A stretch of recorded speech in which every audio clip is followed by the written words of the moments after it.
how quickly might someone, if they wake up and they don't reach for the phone and don't put the news on and they decide to engage in a meditation, maybe with a pre-meditation ritual like you do, how quickly might someone start to feel a difference? 1 day, 2 days? Or is it realistic that within 7 days, someone's going to start to feel quite differently? Okay, let's talk about this because I don't want to mislead anybody.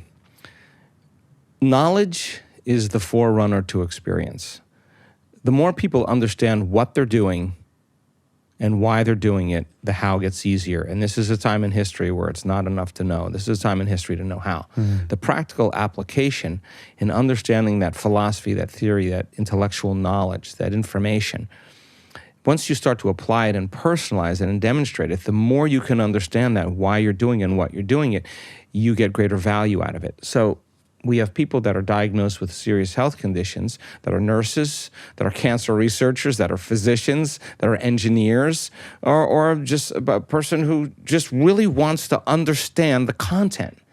Now it's so much easier to forget this information than to remember it. It's just, I always laugh at myself because I have to go back and relearn it again, and I think I know it pretty well, and yet I forget. I don't know why, but it's just the way it is. So when our meditations get stale, it's because we forget what we're doing, right? So the person who really, really takes the time to study instead of watching Netflix, instead of scrolling through TikTok, instead of getting on their phone and doing mindless texts or whatever, they're going to set aside an hour a day and I'm going to learn this information. When they sit down to do the work, they're present. Yeah. They understand if they feel this emotion, that they're going to signal a new gene in a new way. If they feel the other emotion, they're going to down-regulate that gene and up-regulate the gene for their disease. So now it's an understanding. Yeah. If I rehearse how I'm going to be mentally, I'm going to install the hardware in my brain. If I keep doing it, it's going to become a software program. I'm going to start acting that way. Okay, if I say I can't, it's too hard, I'm too tired, I don't feel good, those are the things that stop me. Okay, but what if I just start saying anything is possible? I believe in synchronicities. What if I, with my intention and attention, just really get clear on that? Would that be the new voice in my head? So now, the person who's truly present and not thinking about their shower or the emails they have to do or their cell phone or their texts or when they have to take their kids to ballet or whatever, you're going to get to all of that. The person who's truly present, if they follow the instructions, we've seen them have very significant changes. First, in their subjective experience of themselves. Like, wow, my back pain isn't there. That's kind of weird. Or, God, I slept better last night. These small indicators are feedback to tell you that whatever you're doing inside of you is producing a result outside of you.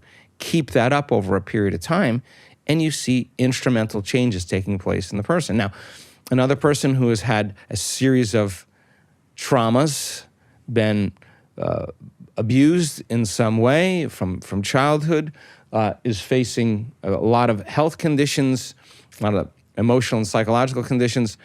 We don't want them to heal in 1 week. We want them to work on overcoming those emotional states, and those are the victories. So sitting down in the meditation, and when their body starts getting agitated or starts getting anxious, instead of quitting and saying, I can't meditate, because that would be the extent of that person, just be curious. What's on the other side of this? Can I lower the volume to this emotion? My body's craving this emotion. Let me settle it down into the present moment. That would be a victory. So that person with a lot of trauma, there's a moment in the meditation where they feel uncomfortable. The easy thing would be, hey, I'm going to stop. I'm going to put on Instagram. I'm going to get a coffee. I'm going to do anything else to distract me. Right. You're saying that's the key moment. You want to sit with that and hopefully break through that. What I'm saying is there's no such thing as a bad meditation. There's only you overcoming you. People think I'm doing my meditation wrong.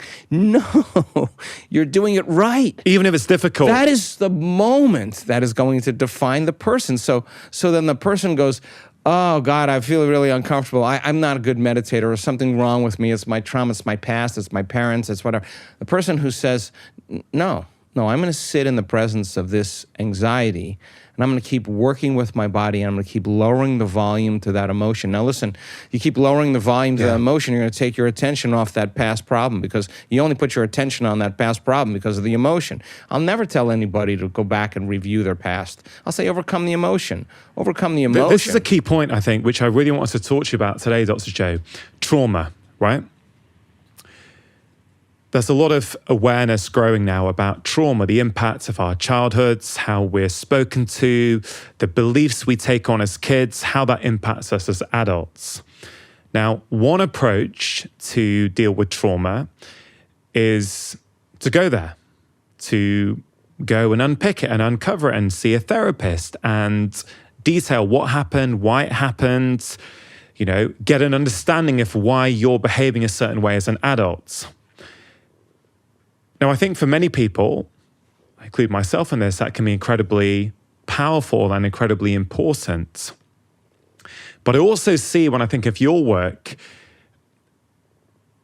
I wouldn't say it's mutually exclusive necessarily, from the outside at least, but is there a danger that we can spend too long in our trauma, processing our trauma, trying to think about it? Because effectively, a key message from your work is don't get stuck in those emotions of the past. Don't let your past define you. Think about that vision of the future. Start to feel what you want to feel in the future so you can experience it right now. But can someone go back, revisit their trauma, try and process it?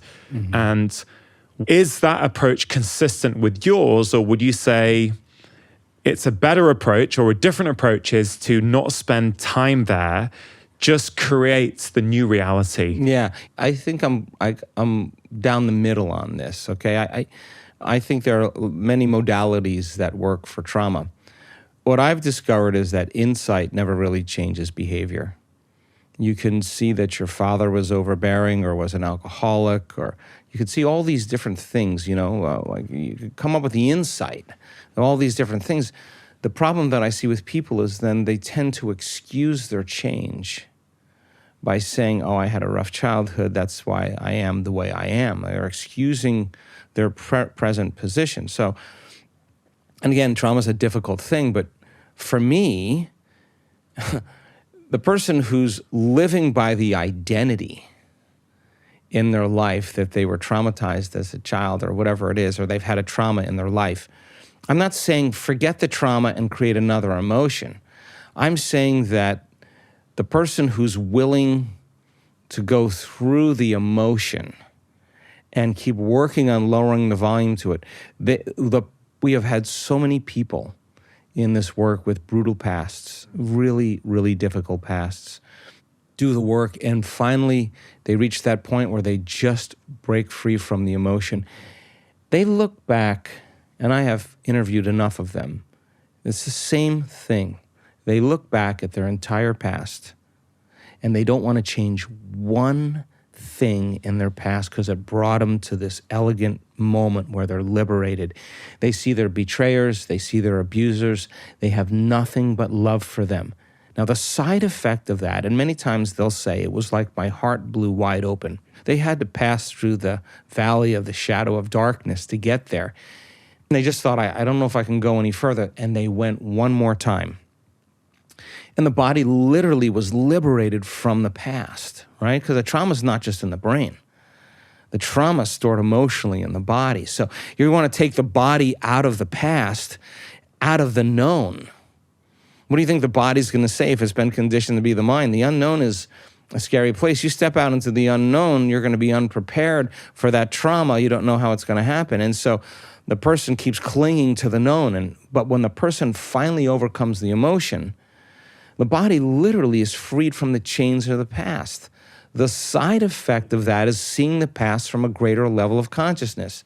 Lo and behold, there goes the suicidal tendencies, there goes the dysfunction, there goes the irritable bowel syndrome. That's because the body was still living in that past event by living by the same emotion. So the research on memory is kind of fascinating, and I've studied it enough. The way we recount the past is not the way it happened, even if you absolutely think you remember it being that way. So we don't have the same brain as we did when we were 8 years old or 12 years old or 20 years old. We have a different brain. We have a completely different brain.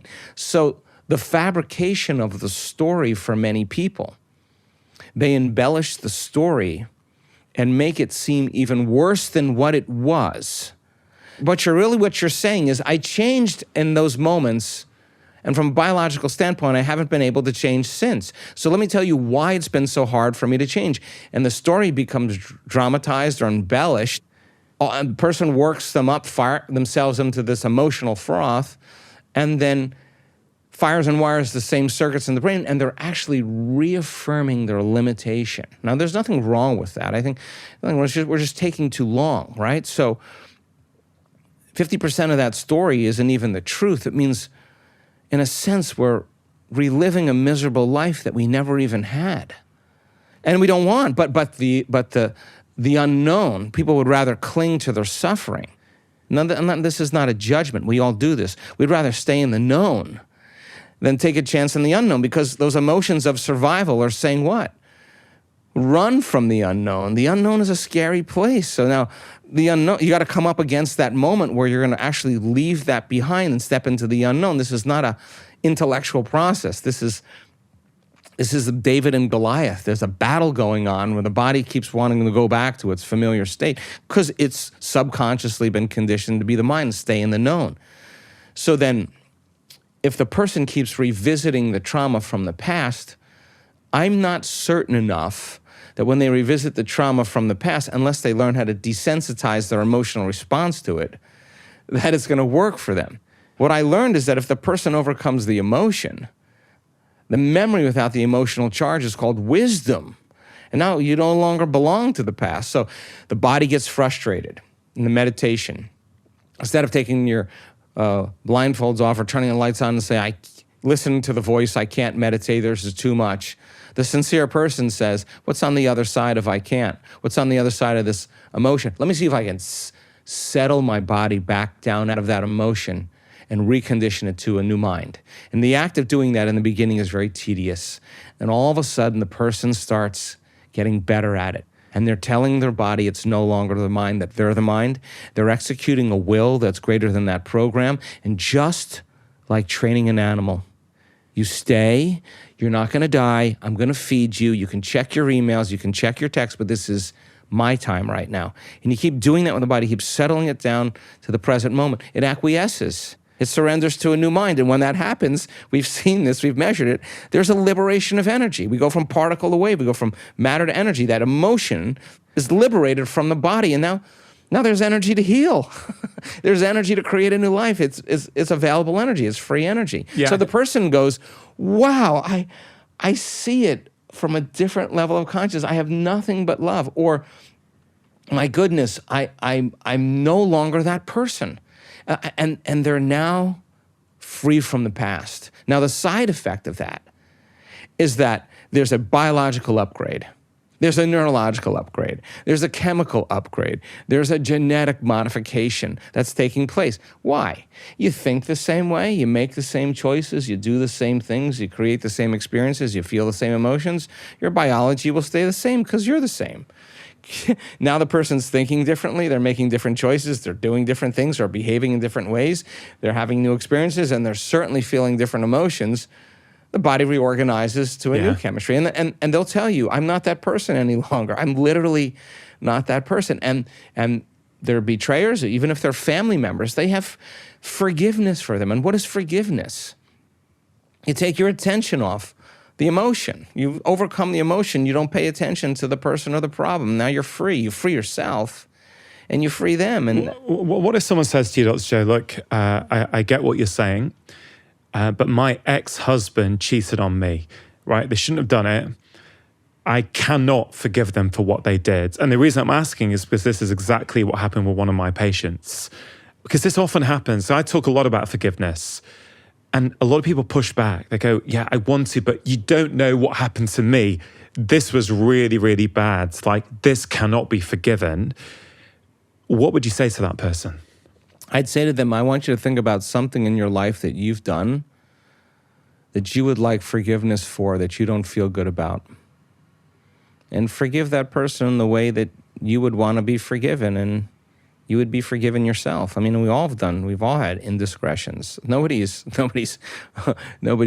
perfect.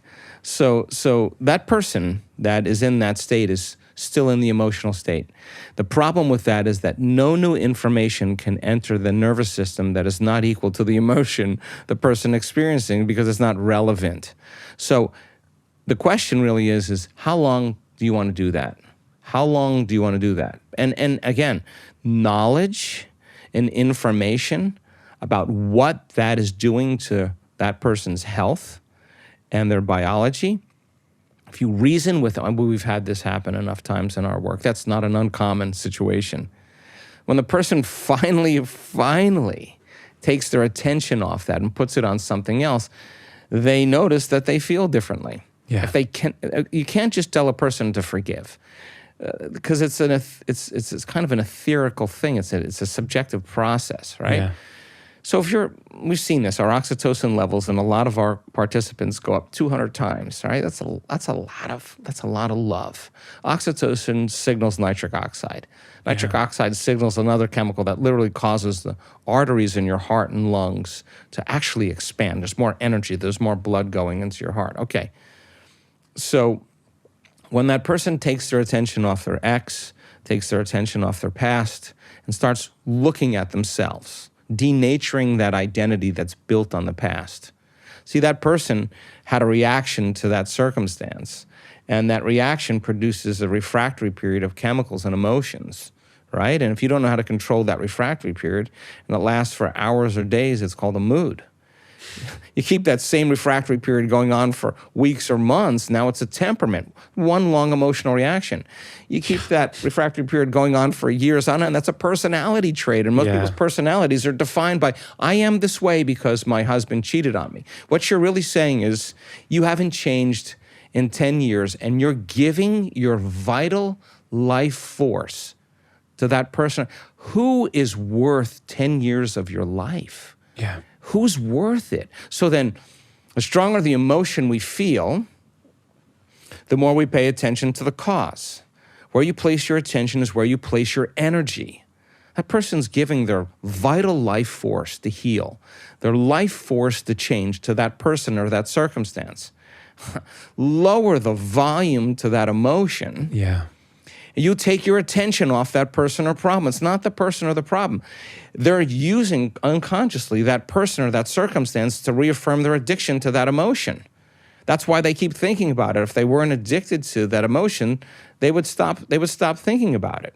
So then, is it the person? No, it's you're left. We'll take your ex-husband and put him in a rocket in a straitjacket. Let's shoot him to the moon. Now what? Now what? Now what are you going to do? You still have that embossed in your brain and conditioned in your body. At what point? So then the research on oxytocin, you can only talk around this. You can't say to someone forgive if they still feel the emotion.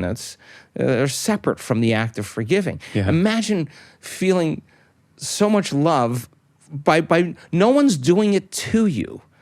It's actually coming from within you. You have that moment, that catharsis, where you feel that emotion. Oxytocin levels go up just slightly in the research, just a little bit more elevated. An elevation in oxytocin makes it impossible to hold a grudge. They've done the research on the data. You cannot hold a grudge. It's impossible. Yeah. You just go, I like this feeling better than that feeling. And because I like this feeling better than that feeling, you're okay. Forget about it. I'm good.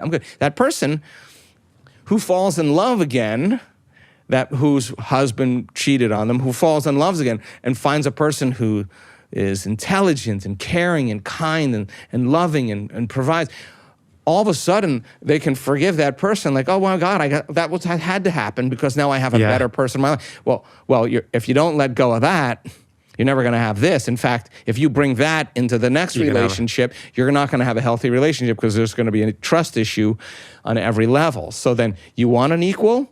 Write down exactly what you want and become that person and see what comes to you. Try it out. Try it out as an experiment. If I really work on, my God, this emotion is actually, now that I understand the science behind this, this emotion is actually weakening me every day. It's knocking my brain and body out of homeostasis. Stress is when our brain and body are knocked out of homeostasis and balance, turning on the stress response just by thought alone. Hormones of stress downregulate genes and create disease. My thoughts are making me sick. Is that person or that circumstance worth it? If my thoughts could make me sick, is it possible that my thoughts can make me well? Well, now you got to come up against the belief. No, I don't really want to believe this. Then that really means that you want to stay in that emotional state. But go see some testimonials of people who've had that and see the life that they're living now. The miracles, the synchronicities, the opportunities, the coincidences, the healings. They bless their past. They say, my disease, that condition, that was my greatest teacher. Yeah. That was my greatest teacher. And now the soul is free. Like, let's get on. In eternity, it's a big place. You're going to hold on to that emotion for how long? You're not doing anything wrong. You're just taking too long. That's all. Yeah. And it works. It works with anything. With any, some people want wealth, some they are bankrupt, some people their business partner, took all their money. Some people it's a relationship, some people it's trauma from childhood. It's all the same. But what we're looking for is wholeness. So then, it's not just the emotion. The emotion is driving a certain behavior. The emotion is driving a certain habit of action. The emotion is driving a certain series of thoughts that are associated with that person or that circumstance. If you truly believe that you have the power within you to change, the first step would be saying, I have to take responsibility for myself right now because I got to start thinking differently. I got to start acting differently. I got to start feeling different. It's going to be hard. Yeah. If it was easy, everybody would be doing this. But how was self-love born? I've studied this. When the person sits through the fire and sits through all of that anxiety, all that hatred, all that anger, and keeps lowering the volume, sooner or later, the body's going to release it. And when it's released, forgiveness is the side effect. You take your attention off that person because you no longer have the emotion to keep your attention on. And in fact, you feel so good. This feels better that you naturally forgive. It's not like, now you're forgiven. It's not like, hey, look at me, I'm forgiving you. It's just kind of like, wow, isn't life great? Yeah. Whoa, you're good. I mean, you're good. I'm getting on with my life right now, right? So emotions keep us stuck in the past, and we tell that story, and we reaffirm it, we get in trouble. If you enjoyed that short clip, I think you are really going to enjoy the full conversation, which you can check out here.